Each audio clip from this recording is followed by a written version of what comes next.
Comienza Maestro, enséñanos a orar, con el Padre José García Hernández.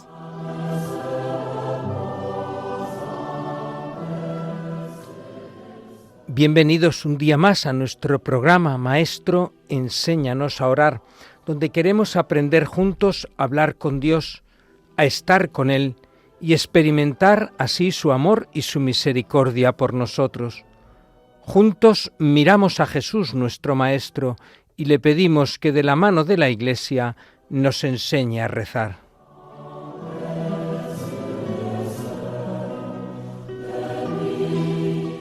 Comenzamos como cada día resumiendo el contenido de nuestro programa de hoy. En la primera parte seguiremos comentando los puntos del Catecismo de la Iglesia Católica que hablan sobre la oración. Y hoy vamos a seguir hablando de la importancia y el significado de la meditación, especialmente en el marco de la Lectio Divina. San Juan Pablo II, en la segunda parte, nos comentará hoy un cántico del libro de Tobías que se reza en la oración de laudes. Es una invitación a la alabanza de Dios por la vuelta a Jerusalén, que resplandece como luz para todos los hombres. Y en la tercera parte, en la sección Grandes Orantes, seguiremos escuchando algunos textos de San Agustín, que hoy nos invitan a la confianza en que Dios escucha siempre nuestra oración, que no nos niega sus bienes, aunque ejercita, eso sí, en nosotros el deseo de recibirlos.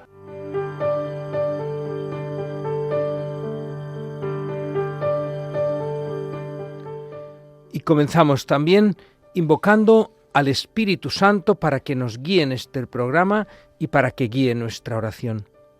Ven, Espíritu Santo, llena los corazones de tus fieles y enciende en ellos el fuego de tu amor. Envía, Señor, tu Espíritu, y todo será creado, y derramarás y llenarás la faz de la tierra. Oremos.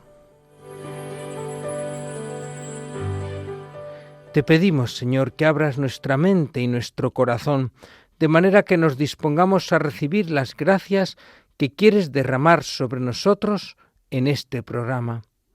Que aprendamos a rezar meditando, para conocer tu amor y unirnos a ti. Que esperemos siempre tu salvación y tu perdón, confiados en que siempre nos escuchas y atiendes nuestra oración. Te lo pedimos a ti que vives y reinas por los siglos de los siglos. Amén.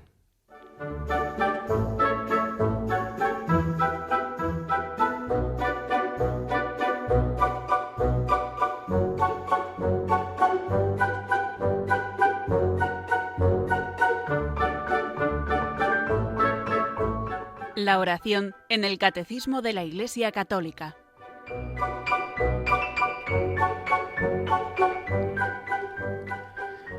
Pues estamos en el Catecismo de la Iglesia Católica comentando un artículo que habla de las expresiones de la oración, oración vocal, meditación y contemplación.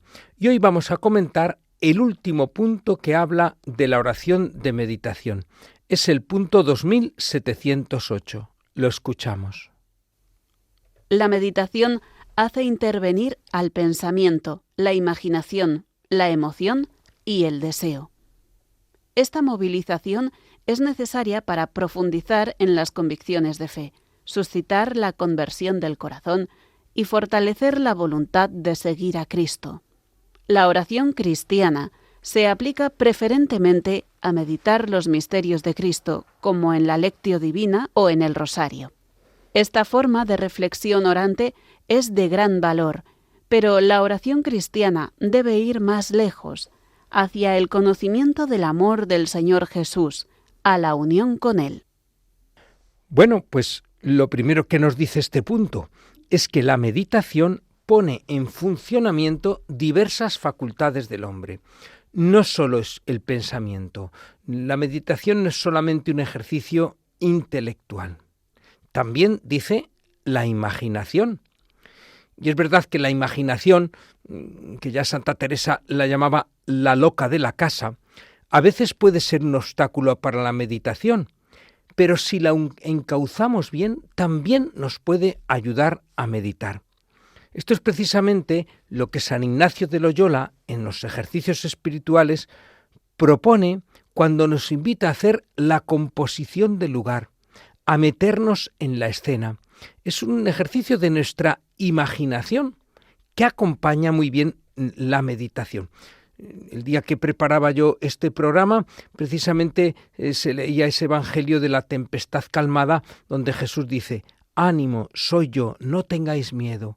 Bueno, pues puedo, veis, con mi imaginación verme yo en la barca, en medio de esa tempestad, y ver cómo Jesús viene sobre las aguas y me habla. ¿Veis? Esto es cómo la imaginación puede acompañar también el ejercicio del pensamiento. Dice también la emoción, porque es verdad que la meditación se aplica sobre todo a la razón, pero tienen que entrar en juego también los afectos en la meditación. Bueno, es cierto, ¿verdad?, que es en la oración de contemplación, que ya hablaremos los próximos programas de ella, es en la oración de contemplación donde se realiza la unión de los afectos. También el afecto tiene que estar presente en nuestra oración de meditación. Ese cariño con el que yo experimento que Dios me dice, en este mismo pasaje que meditaba yo cuando preparaba el programa: «Ánimo, soy yo», y experimentar el cariño, el afecto con el que el Señor me da su ánimo y me invita a no tener miedo. Lo mismo habla también del deseo. También debe intervenir el deseo, porque la meditación debe hacer crecer en nosotros el deseo de la unión con Dios, el deseo de vivir buscando siempre y tratando de vivir haciendo la voluntad de Dios, el deseo de que todos conozcan al Señor, el deseo de que todos vivan con Él. Pues también, veis, en la meditación entra el deseo en nuestra reflexión. Otra vez el pasaje este que os decía que había sido el Evangelio del día que preparaba el programa. Pues el deseo, Señor, de que nunca caiga en el desánimo, desear que tú venzas todos mis miedos. Pues también, veis, la imaginación, la emoción, el deseo forman parte de la oración de meditación. Bien, después habla este punto de que hay dos ejercicios de meditación, el rosario y la lección divina. Habla de estos dos. Bueno, del rosario ya hemos hablado detenidamente aquí en el programa, comentando unos puntos en un apartado que hablaba de la oración en comunión con María. Si alguien quiere volverlo a escuchar, pues son unos programas que tuvieron lugar a finales, el último programa del 2024 y los dos primeros programas del año 2025. Ahí hablamos detenidamente sobre el rosario. Pero vamos a comentar alguna cosa hoy del método de oración de la lección divina, un método muy difundido y muy valioso a la hora de hacer oración. Tiene 5 partes: lectura, meditación, oración, contemplación y compromiso. Vamos a ver estos 5 pasos un poco más. Lo primero, la lectura, principalmente de la palabra de Dios, aunque es verdad que en determinadas etapas de la vida espiritual o en determinados momentos puede también esta lectura hacerse con un libro que nos dé ya un poco la meditación más hecha, ¿no?, con algún autor espiritual, pero principalmente la palabra de Dios. Y hacemos una lectura atenta, pausada, tratando de descubrir el mensaje que ahí se nos transmita, incluso pudiendo hacer un pequeño estudio exegético de ese texto, del contexto histórico, de los textos, de los géneros literarios en los que se mueve ese texto. Pues la lectura. Después sería propiamente la meditación, que me lleva a interiorizar el texto, tratando de descubrir lo que Dios me quiere decir a mí, hoy, en esta palabra que he leído antes. El tercer paso sería la oración. Después de escuchar a Dios, nosotros también le hablamos a Dios, le damos gracias por lo que hemos meditado, le alabamos por lo que hemos descubierto en esta lectura, también le pedimos por nuestras necesidades o por que nos ayude a vivir esta palabra que acabamos de meditar. En cuarto lugar, la contemplación. que es detenernos a estar con el Señor, disfrutando de la paz y del gozo de haber podido conocer y de haber podido meditar esta palabra. Nos paramos ahí, a solas con el Señor, a estar con Él. Ese sería el cuarto paso. Y por último, el compromiso, es decir, descubrir en qué aspecto concreto me invita el Señor con esta palabra a que yo transforme mi vida. Bien, pues ahí tenéis estas 5 partes de la lección divina: lectura, meditación, oración, contemplación y compromiso. Muy importante, claro, no podemos hacer compartimentos estancos de estos 5 pasos, es decir, me viene un momento pues de querer pedirle al Señor algo, no se lo pido, que ahora estoy en la meditación, luego le pido, o no le doy gracias, que ahora estoy en la contemplación. No podemos hacer esos compartimentos absolutamente separados, ni tampoco pretender encorsetarlos dándole un tiempo a cada uno. Venga, ya he hecho 5 minutos de meditación, ahora 5 de contemplación. No, pues habrá veces que la lectura nos lleve más tiempo, otras que en esa lectura nos toque el Señor en el segundo renglón y nos paremos ahí a meditar, y la meditación a veces se alargará más, otras pues pasaremos antes la oración y la contemplación. Depende mucho pues de la situación concreta. Esto, pues claro, para eso está la dirección espiritual, en la que un sacerdote le vamos manifestando pues cómo la vamos haciendo la lección divina, y él nos va pues guiando un poco en esa tarea personal de que yo haga ese trabajo personal en la lección divina. Bien, ya digo, este es el método, pero no podemos encorsetar el método, sino que nos sirva, que sea una ayuda para nuestra oración.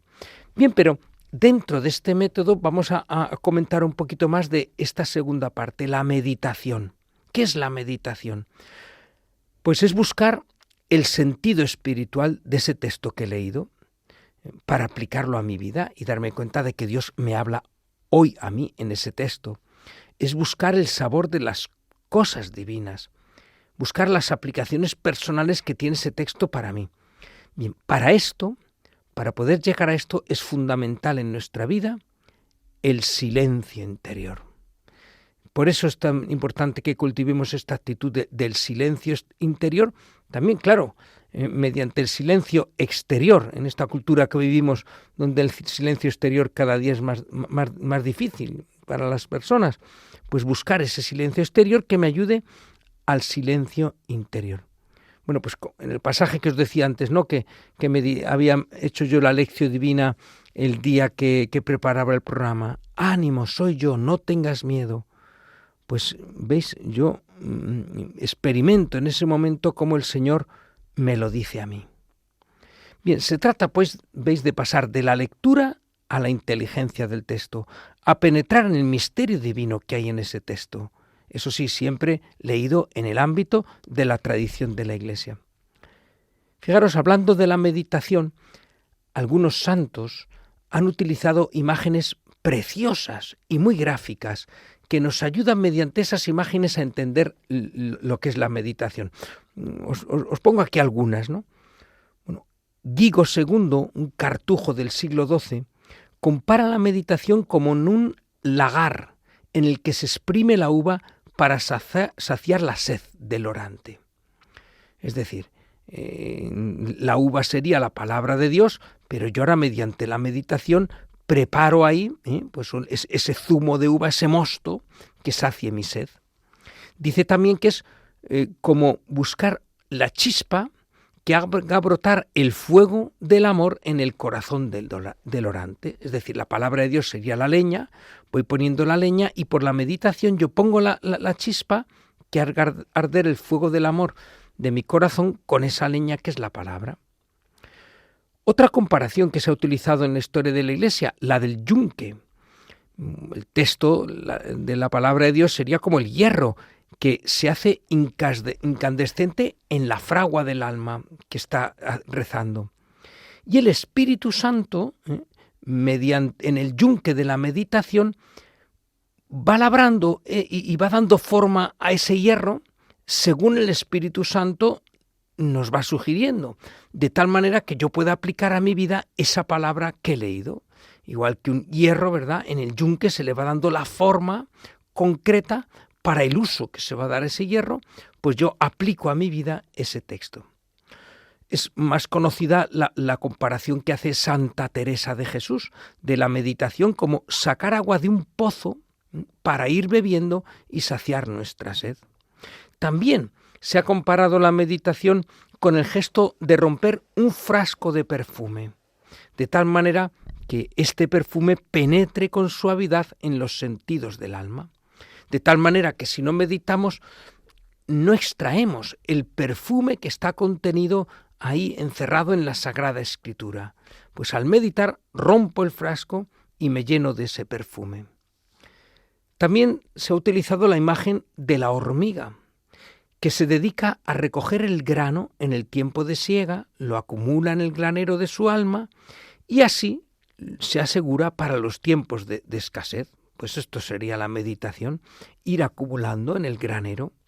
O la imagen de la abeja, que el que medita la Sagrada Escritura coge de la Sagrada Escritura el néctar, pero por la meditación, con ese néctar, elabora una rica miel, sabrosa para el alma.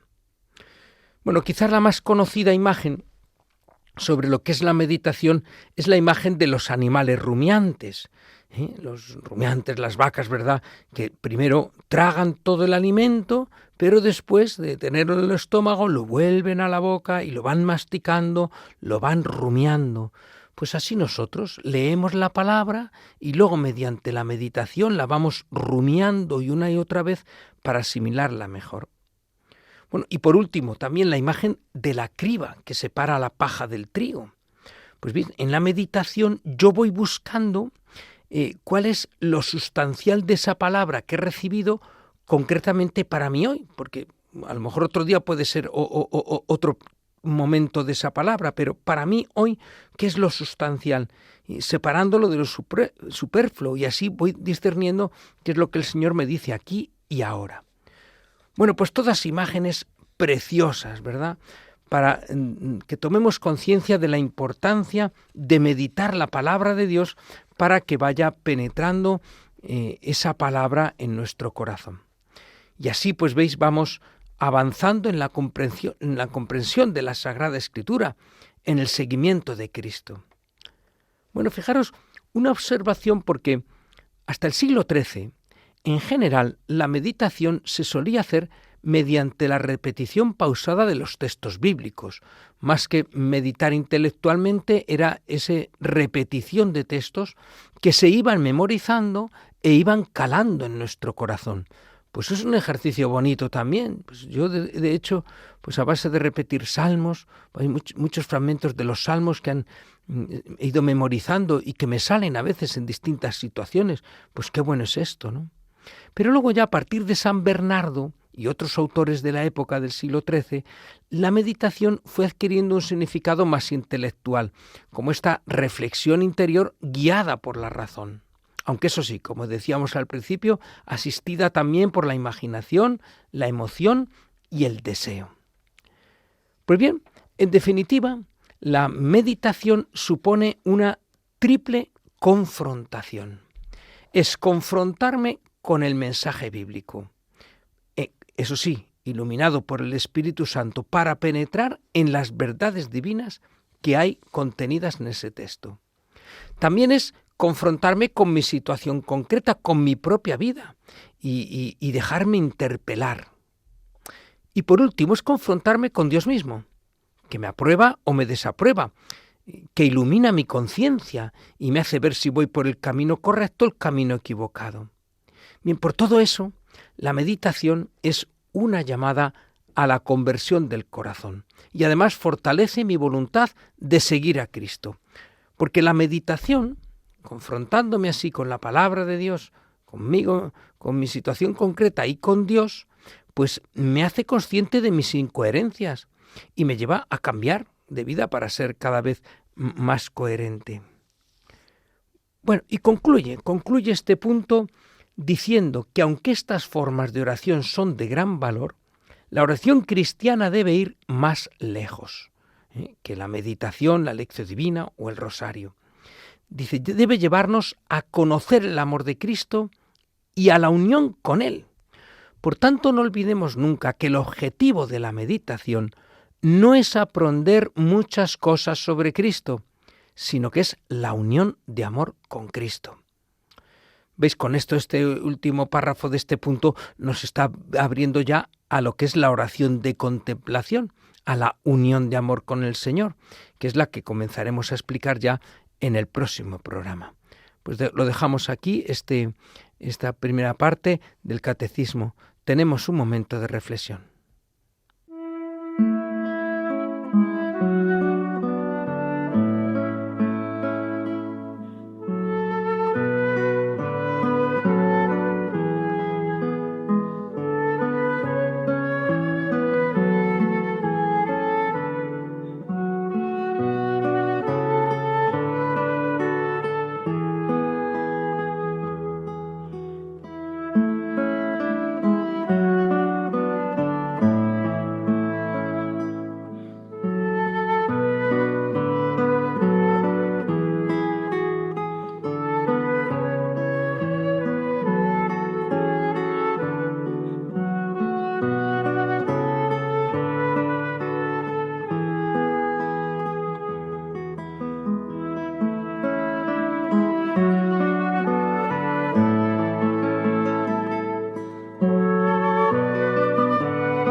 Están escuchando Maestro, enséñanos a orar, con el Padre José García Hernández.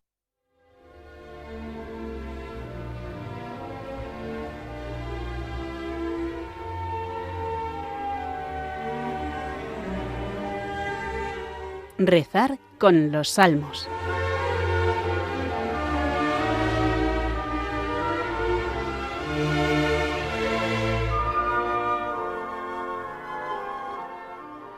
Continuamos comentando las catequesis que en su día dio el Papa San Juan Pablo II sobre los salmos que rezamos en la oración de laudes. Estamos ya terminando, estamos en el viernes de la cuarta semana del Salterio y allí rezamos un cántico tomado del libro de Tobías.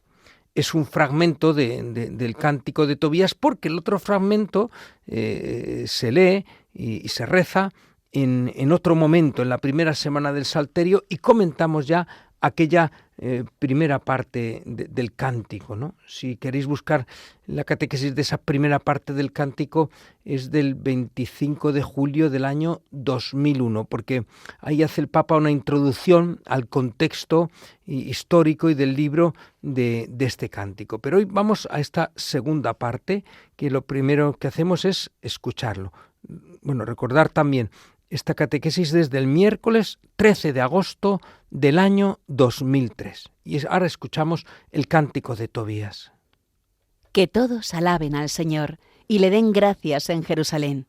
Jerusalén, ciudad santa, Él te castigó por las obras de tus hijos, pero volverá a apiadarse del pueblo justo. Da gracias al Señor como es debido y bendice al Rey de los siglos, para que su templo sea reconstruido con júbilo, para que Él alegre en ti a todos los desterrados y ame en ti a todos los desgraciados por los siglos de los siglos. Una luz esplendente iluminará a todas las regiones de la tierra. Vendrán a ti de lejos muchos pueblos, y los habitantes del confín de la tierra vendrán a visitar al Señor tu Dios con ofrendas para el Rey del cielo. Generaciones sin fin cantarán vítores en tu recinto, y el nombre de la elegida durará para siempre. Saldrás entonces con júbilo al encuentro del pueblo justo, porque todos se reunirán para bendecir al Señor del mundo.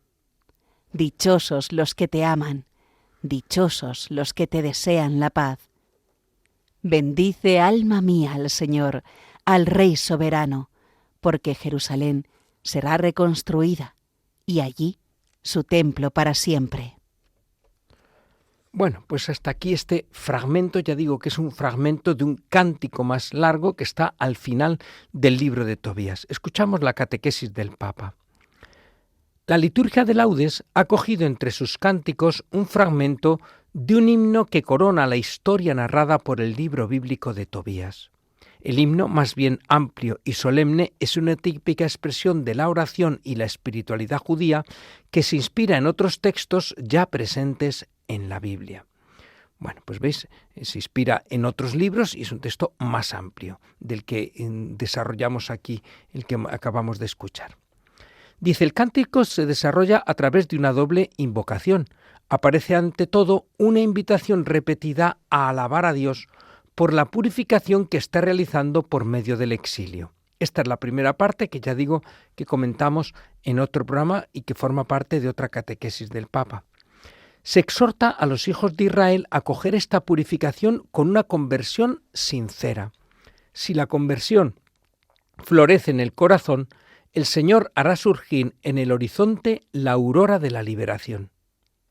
Precisamente en este clima espiritual se sitúa el comienzo del cántico que la liturgia ha recortado dentro del himno más amplio del capítulo 13 de Tobías. Bueno, pues nos ha puesto lo primero el Papa el contexto, esa primera introducción que dice que es la invitación a alabar a Dios por la purificación que realiza en Israel, y ahora empieza la segunda parte, que es la que vamos a comentar hoy, la que acabamos de escuchar, que se reza en los laudes el viernes de la cuarta semana. Y dice, la segunda parte del texto, la que proclamamos hoy, entonada por el anciano Tobit, protagonista con su hijo Tobías de todo el libro, es una verdadera celebración de Sión. Refleja la apasionada nostalgia y el amor ardiente que el judío de la diáspora siente por la ciudad santa. El judío de la diáspora son los judíos que o bien porque han sido exiliados o bien porque han emigrado ellos a otros países, pues viven en otras ciudades, pero tienen esta nostalgia de Jerusalén. Concretamente, esto se dice en el contexto del exilio de Babilonia. También este aspecto destaca dentro del pasaje que se ha elegido como oración matutina de la liturgia de laudes. Meditemos en estos dos temas, o sea, en la purificación del pecado a través de la prueba y en la espera del encuentro con el Señor en la luz de Sión y de su templo santo. Aquí dice ya cuáles son esos dos temas centrales. Como la prueba es un momento de purificación del pecado y luego esa actitud de espera de volver a encontrar al Señor. Dice, Tobit dirige un llamamiento apremiante a los pecadores para que se conviertan y practiquen la justicia. Este es el camino que se debe recorrer para reencontrar el amor divino que da serenidad y esperanza. Vuelvo a decir que este es el tema sobre todo de los primeros versículos del capítulo 13 que ya comentamos de este cántico. La misma historia de Jerusalén es una parábola que enseña a todos la elección que se tiene que realizar. ¿Cuál es? Dios ha castigado a la ciudad porque no podía permanecer indiferente ante el mal realizado por sus hijos, pero ahora, al ver que muchos se han convertido y se han transformado en hijos justos y fieles, manifiesta aún su amor misericordioso. Bueno, muy importante esta idea, ¿verdad? O sea, Dios no es indiferente a nuestro pecado y no puede permanecer indiferente. Entonces el exilio es como una prueba que Dios pone al pueblo judío, al pueblo de Israel, para que sea consciente de su pecado. Y efectivamente, el exilio en Babilonia va a ser un momento de conversión, de vuelta a Dios, que haga que el pueblo de Israel pueda volver a la tierra, a la ciudad santa, Jerusalén. Por eso dice, Él te castigó por las obras de tus hijos, pero volverá a apiadarse. A lo largo de todo el cántico del capítulo 13 de Tobías se repite a menudo esta convicción. El Señor castiga y tiene compasión. Os ha castigado por vuestras injusticias, mas tiene compasión de vosotros. Te castigó por las obras de tus hijos, pero volverá a apiadarse del pueblo justo. ¿Veis?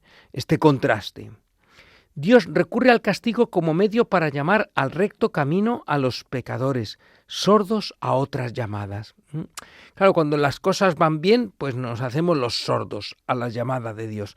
Pero la prueba es, Dios la permite la prueba para que nos hagamos capaces de escuchar su llamada, de escuchar su voz. Sin embargo, la última palabra del Dios justo sigue siendo la del amor y del perdón. Su deseo profundo es poder abrazar de nuevo a los hijos rebeldes que vuelven a Él con corazón arrepentido. Claro, Dios pone la prueba, pero es una prueba que el objetivo de Dios y lo que Dios quiere es que a través de esa prueba volvamos a Él y pongamos nuestro corazón en Él. Y si lo hacemos, Dios siempre nos manifiesta su amor y su perdón. Ante el pueblo elegido, la misericordia divina se manifestará con la reconstrucción del templo de Jerusalén. Efectivamente, que aparece aquí claramente, ¿no? La Jerusalén, la ciudad santa, que va a ser reconstruido, el templo con júbilo, pues todo esto es un signo de misericordia de Dios. Su templo será reconstruido con júbilo. Así aparece el segundo tema, es decir, el de Sión, como lugar espiritual en el que no solo debe confluir el retorno de los hebreos, sino también la peregrinación de los pueblos que buscan a Dios. Bueno, cuando habla de Sión aquí el Papa, sabéis que Jerusalén está edificada sobre el monte Sión, y por eso se identifica Jerusalén con Sión. Pues este lugar, sobre el que está edificado el templo, Sión, no solo será lugar de peregrinación para el pueblo de Israel, que vuelve a Jerusalén, sino, dice, también para todos los pueblos que buscan a Dios. Y así se abre la obra de la salvación fuera de las fronteras del pueblo de Israel. De este modo se abre un horizonte universal. El templo de Jerusalén, reconstruido, signo de la palabra y de la presencia divina, resplandecerá con una luz planetaria que disipará las tinieblas de modo que puedan ponerse en camino muchos pueblos y los habitantes del confín de la tierra, llevando sus ofrendas y cantando su alegría por participar de la salvación que el Señor derrama en Israel. Bueno, pues aquí se está anunciando ya, ¿verdad?, el horizonte del Nuevo Testamento, cuando la salvación que el Señor ha utilizado al pueblo de Israel como camino de esa salvación se abra también a los habitantes del confín de la tierra.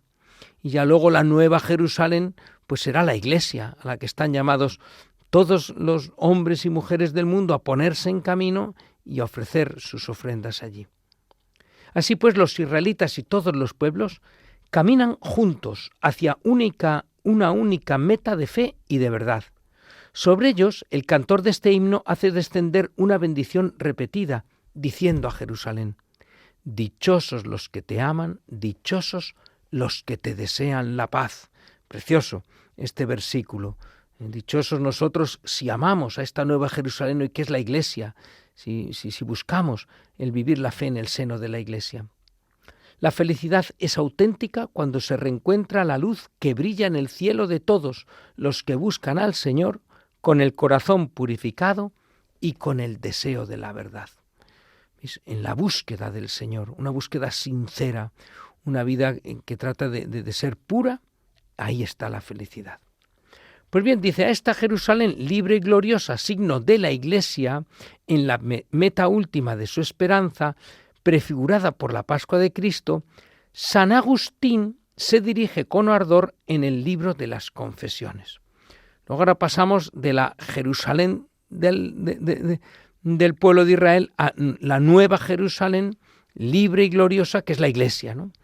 Y ahí dice San Agustín, refiriéndose a la oración que quiere elevar en lo más secreto de su alma, nos describe, dice, cantos de amor que exhale en mi peregrinación terrestre, indecibles gemidos, lleno del recuerdo de Jerusalén, con el corazón levantado hacia ella, Jerusalén mi patria, Jerusalén mi madre, y hacia ti su rey, su iluminación, su padre, su tutor, su esposo, sus castas y apremiantes delicias, su sólida alegría, su bien inefable.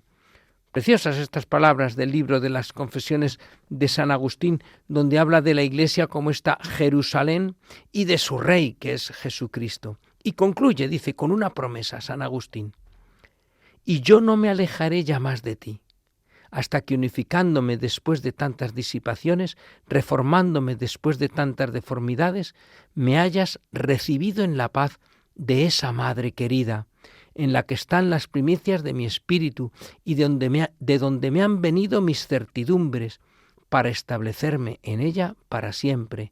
Dios mío, misericordia mía.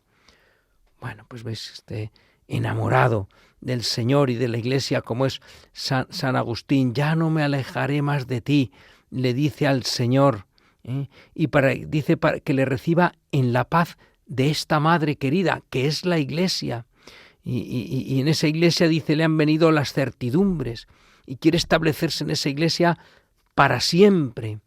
Pues bien, todo lo que habla, veis, como veis en este cántico de Tobías sobre la reconstrucción de Jerusalén, es una imagen, una figura de lo que es para nosotros la Iglesia, esa ciudad santa en la que venimos a visitar al Señor nuestro Dios, esa luz que ilumina todas las regiones de la tierra, ese templo reconstruido con júbilo, pues todo eso es imagen de la Iglesia en la que vivimos nuestra fe y que nos lleva como siempre al Señor.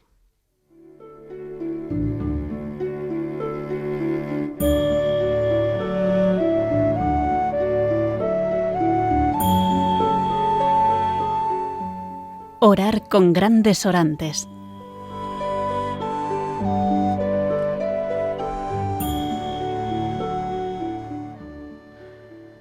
Pues seguimos comentando algunos textos preciosos, de nuevo de San Agustín, con quien hemos terminado la segunda parte del programa, pues también textos de San Agustín sobre la oración. Bien, tema de fondo que vamos a tratar hoy es cómo hay que orar, rezar con confianza, con seguridad, aunque parezca que en el momento Dios no cumple lo que pedimos, ¿no? Primer texto dice: la esperanza que nos ha dado y nos da aquel que no engaña cuando promete es muy grande, pues dijo: todo aquel que pide recibe, y el que busca halla, y al que llama se le abrirá. Por consiguiente, hace falta la perseverancia para obtener lo que pedimos, encontrar lo que buscamos y hacer que nos abran cuando llamemos. ¿Veis?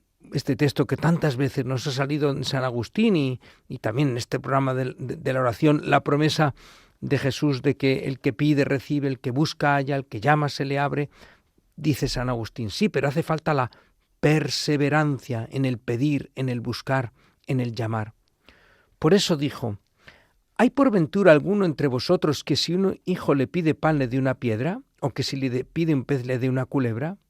Pues si vosotros, siendo malos, sabéis dar cosas buenas a vuestros hijos, ¿cuánto más vuestro Padre Celestial dará cosas buenas a los que se las piden? En consecuencia, ¿con cuánta confianza debemos esperar en Dios, que otorgará los bienes que le pedimos, pues no puede engañarnos dándonos una cosa por otra, puesto que hasta nosotros, que somos malos, sabemos dar aquello que se nos pide? Bien, pues una invitación, ¿veis?, a la confianza, porque si nosotros damos lo que se nos pide a las personas que queremos, ¿cómo Dios no nos va a dar lo que pedimos? Otro texto sobre este tema. Tal nos dice que era su oración quien cantaba este salmo diciendo: Te invoco de todo corazón, respóndeme, Señor. Y declara para qué aprovechaba su clamor. Y guardaré tus decretos. Clamó a Dios con todo su corazón y deseó que le oyese en la búsqueda de sus decretos. Por tanto, se ora para buscar e indagar lo que se nos manda hacer. ¿Cuán distante está todavía el que busca? No es forzoso que el que busque encuentre, o que el que encuentra que obre, aunque no se puede obrar sin hallar, ni hallar sin buscar. Pero el Señor dio grande esperanza diciendo: buscad y encontraréis.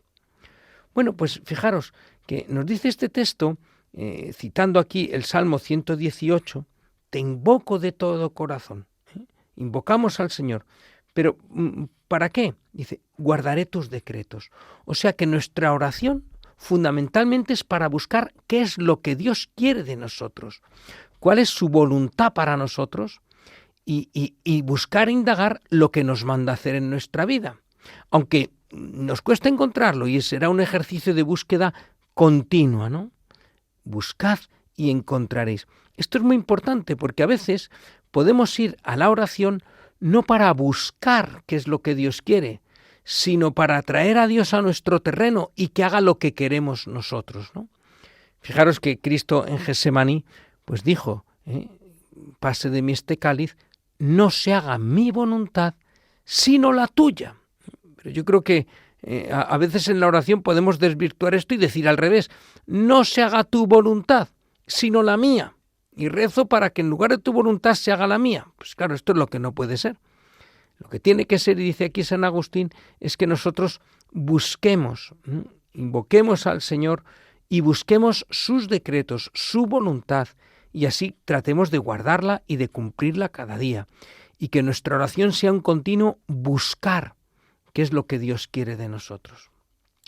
Otro texto muy bonito en el que habla de que Dios se anticipa ya a nuestra oración. Dice, a veces se halla uno en medio de una tribulación o tentación y piensa orar, y reflexiona sobre lo que va a decir a Dios, como hijo que por serlo solicita la misericordia del Padre. Piensa en su corazón. Diré a mi Dios esto y aquello, y creo que me escuchará y que no cierre sus oídos. Pues mientras piensa esto, ya le está oyendo, porque el mismo pensamiento no se oculta a los ojos de Dios.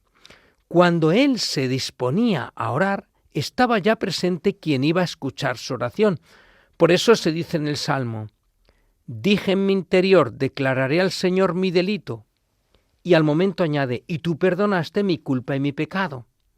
Aún estaba disponiéndose a decir, el hijo pródigo, me levantaré, iré y le diré, y el padre, conociendo su pensamiento, le sale al encuentro.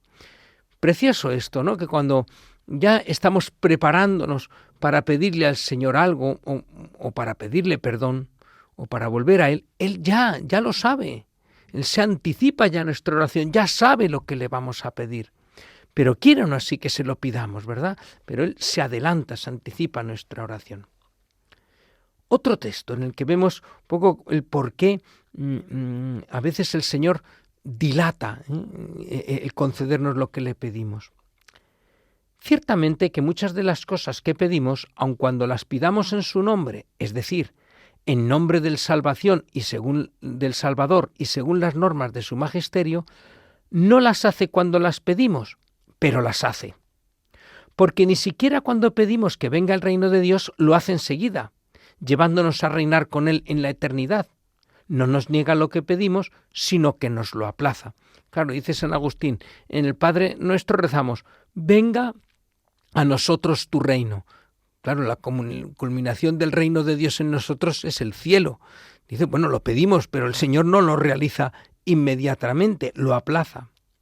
Esto, no obstante, como buenos sembradores, no desfallecemos en la oración y a su debido tiempo haremos la cosecha. Claro, el sembrador también siembra la semilla y no va al día siguiente a recoger el fruto. Sabe que eso requiere un tiempo, pero sabe que eso que estáis sembrado ya saldrá y ya dará fruto. Pues así también nuestra oración. Rezamos y ya el Señor concederá lo que le pedimos en el momento más apropiado. Y pidamos también, cuando pedimos con las debidas disposiciones, que no haga lo que no pedimos bien, pues a eso se refiere lo que pedimos en aquellas palabras de la oración dominical. No nos dejes caer en la tentación, porque no deja de ser grave tentación una petición que va en contra de su salvación. Bueno, preciosa esta aplicación a la petición del Padre Nuestro, no nos dejes caer en la tentación, es decir, no nos concedas aquello que te estamos pidiendo si no es para nuestro bien, si no nos conviene, porque Dios sabe mejor que nosotros lo que nos conviene. Otro texto. ¿No veis repetirse esto cada día en la vida humana como dura e inexorable misericordia? ¿Cuántas cosas inconvenientes piden los enfermos a los médicos y cuántas les niegan los médicos por misericordia? Se las niegan por misericordia, pues el concedérselas es señal de crueldad. Esto lo sabe el médico. ¿Puede ignorarlo Dios? ¿Sabe tratarte así quien fue creado contigo y no sabe tratarnos a vosotros quien os creó a ambos? Bueno, pues muy gráfica esta imagen del médico. Yo recuerdo, yo no he tenido nunca una anestesia general, ¿no? Pero mi madre me contaba cuando la operaron y estaba saliendo de la anestesia general, y dicen que es así, ¿no? Que se siente muchísima sed, ¿no? Pero que hasta que no se elimina la anestesia no se puede beber. Y me acuerdo que decía mi madre, mira que sabes que no puedes beber, te lo han avisado antes y tal, y aún así tienes tanta sed que pides de beber, pero el médico no se lo da, porque sabe que no es bueno en ese momento, que le puede hacer daño, ¿no? Pues eso es verdad, a veces los enfermos pueden pedir al médico y no es bueno para él y no se lo dan. Pues si el médico, ¿verdad?, sabe mejor que nosotros lo que nos conviene, ¿cómo Dios no va a saber lo que es bueno para nosotros y lo que no tiene que darnos porque no nos conviene? Amadísimos, en todas las tribulaciones, en todos los temores, en todos los gozos, rogad a Dios que en las cosas temporales os conceda lo que Él sabe que os conviene. En cuanto a las cosas eternas, como decimos, ¿verdad?, santificado sea tu nombre, venga tu reino, hágase tu voluntad y cosas semejantes, pedidlas tranquilos, pues no pueden ser perjudiciales. Claro, lo que el Señor nos ha mandado pedir en el Padre Nuestro, eso sí sabemos que es bueno, son las cosas del cielo. Elegid amad, recoged pues Él abre su mano y llena de bendiciones a toda alma. Y cuando se los das, los recogen, dice el Salmo 144. Que nadie dude de los bienes superiores, aunque se difieran, se darán. No se niega el premio, pero se ejercita el deseo. Deseémoslo por largo tiempo, puesto que es algo grande lo que hemos de recibir. Tengamos sed de ello por mucho tiempo, pues beberemos de la fuente de la vida. Bueno, pues precioso esta idea también de que nosotros tenemos que pedir los bienes del cielo, que son los fundamentales, los bienes de la vida eterna. Y claro, el Señor no nos los da a veces inmediatamente, pero es para excitar en nosotros el deseo. Desear por largo tiempo esa vida eterna, desear ese reino de Dios que tiene que venir a nosotros, y Dios en su momento nos lo dará, y nos lo dará, claro, estos dones celestes plenamente en el momento de la muerte. Mientras, aquí en la tierra, nuestra oración y nuestra petición de estos bienes celestiales lo que va haciendo es que crezca nuestro deseo de esos bienes celestiales.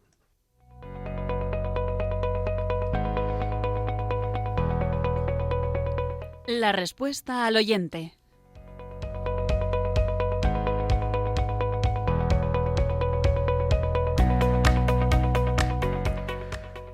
entre varios correos, más agradecimientos y otro tipo de aportaciones que a lo mejor no vienen al caso tanto en el programa, sí he recibido un correo muy interesante que dice: me gustaría que me enviarais una explicación del poder que tiene el Santo Escapulario y qué gracias obtenemos de la Virgen María al llevarlo. Bueno, pues el escapulario, ¿qué es el escapulario? Creo que todos los oyentes saben lo que es, ¿no? Pero bueno, pues recuerdo un poquito el significado del escapulario. El escapulario es una tira con dos pequeños telas delante y detrás que se cuelga con una tira de tela o de un cordón que se cuelga sobre los hombros, ¿no? Que recuerda el hábito de los carmelitas, pero muy en pequeño, ¿no? Y entonces se mete en la cabeza, se cuelga sobre el pecho y colgando desde los hombros, pues un trocito de una imagen de la Virgen del Carmen está delante en el pecho y otra en la espalda. Simboliza un poco el yugo que Jesús nos invita a cargar en nuestra vida y que María en todo momento nos ayuda a llevar. Pues bien, en el siglo XIII, San Simón Stock recibió una revelación de Dios de que el que muriera con el escapulario no padecería el fuego eterno. Es decir, que no se iba a condenar el que llevara el escapulario.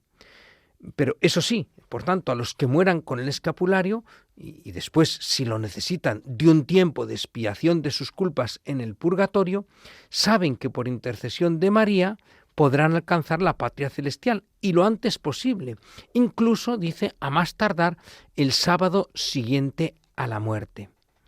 Pues bien, nos habla de esta promesa de salvación eterna el escapulario. También la Virgen María prometió al que llevara el escapulario con devoción una especial protección durante esta vida. Pero eso sí, claro, no solo conlleva una promesa, también el escapulario conlleva un compromiso de vivir una vida de oración, de devoción a la Virgen, de compromiso con la Iglesia.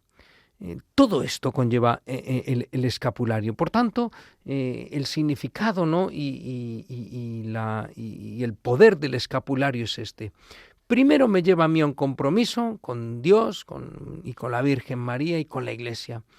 Y unido a este compromiso va esa promesa de no padecer la condenación eterna, de ser salvado, aunque uno pueda necesitar el purgatorio, pero un purgatorio que ya digo, pues sería breve porque hay esa promesa de entrar en el cielo al sábado siguiente. Bien, pues una cosa preciosa el escapulario, cuidado eso sí de caer como en una cosa mágica, decir, bueno, pues yo como llevo el escapulario ya puedo hacer las barbaridades que sean, que no me voy a condenar, ¿no? Pues ya puedo ser un imprudente, tal, que no pasa nada, ¿no? Cuidado, ¿eh?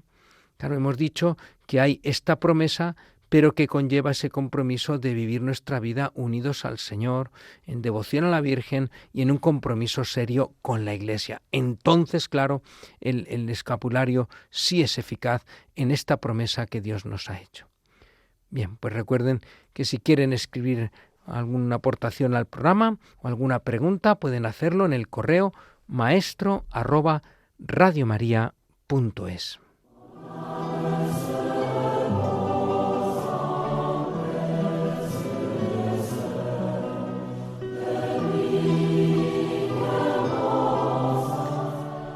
Pues estamos llegando ya al final de nuestro programa.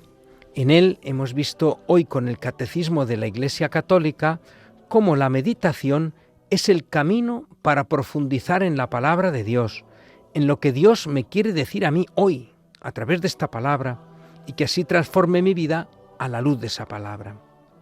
En la segunda parte, San Juan Pablo II nos ha comentado un cántico del libro de Tobías, que es un canto de alabanza a Dios del pueblo, desterrado en Babilonia, pero que espera con firmeza la vuelta a Jerusalén y la reconstrucción del templo, que se va a convertir en luz para todas las naciones.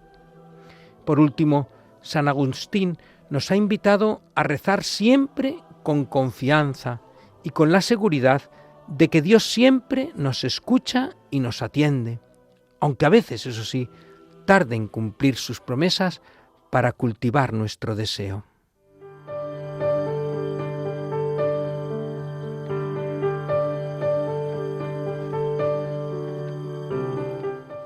Terminamos como siempre también con una oración, de nuevo como estamos haciendo en los últimos programas, tomada del diario íntimo de Santa Faustina Kowalska. Son oraciones que sobre todo invitan a la confianza en Dios en todo momento.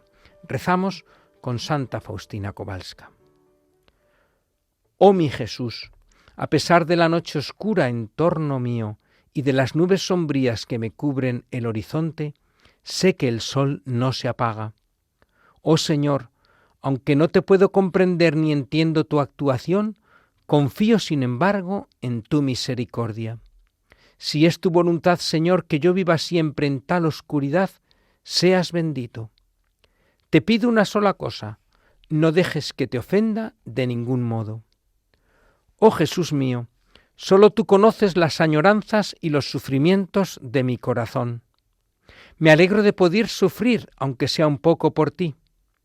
Cuando siento que el sufrimiento supera mis fuerzas, entonces me refugio en el Señor, en el Santísimo Sacramento, y un profundo silencio es mi oración al Señor. Pues hasta aquí esta oración preciosa que nos invita, veis, a confiar en todo momento, incluso en los sufrimientos, en el Señor.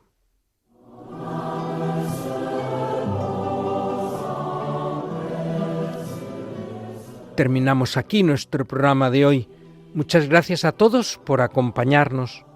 Recuerden que pueden volver a escuchar el programa en los podcasts de Radio María y también que pueden participar en él escribiendo al correo maestro@radiomaria.es.